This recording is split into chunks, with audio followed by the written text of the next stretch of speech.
Alright, so we've kind of talked about this, but you can determine the distance of a star using its luminosity and its apparent brightness. Right, so how far away it is, and it will give you the apparent brightness and luminosity, the absolute and the apparent, right? And this is the whole traffic light thing that we had talked about before. Alright, why did I bring that up again? Well, astronomers want to find out the luminosity independent of distance. Can they do that? Well, our science is getting better. Gonna go with yes, look at that. You can also tell this from the HR diagram. You can tell, so its luminosity is the absolute brightness, but you can also tell the apparent brightness of a star. So by looking at where it falls temperature-wise, you can tell the luminosity, both apparent and absolute. Well, how so?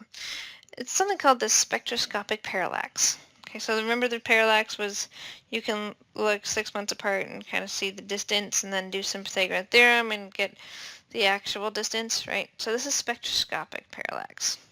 So you can take the apparent brightness and the spectral type, right? That's the color coding.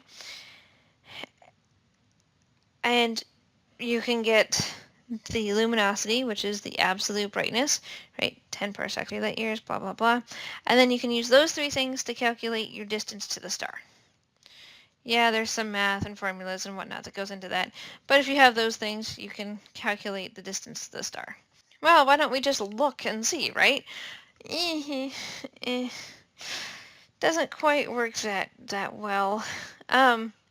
So from Earth, if you're 1 AU away, if you were a star and you're 1 AU away from us, we can get radar and find out what's going on with that star. From 1 AU to 200 parsecs, you're looking at the stellar parallax, right? From 6 months away or 6 months apart, and you can see the distance, Pythagorean theorem, blah, blah, blah.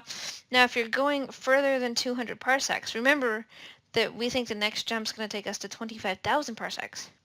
So 200 to 10,000 parsecs, you have to use this spectroscopic parallax. So you have to use the HR diagram and then those calculations. Now, I'm not sure what they're going to do for 10,000 to 25,000 because that's what we think our next jump is going to be.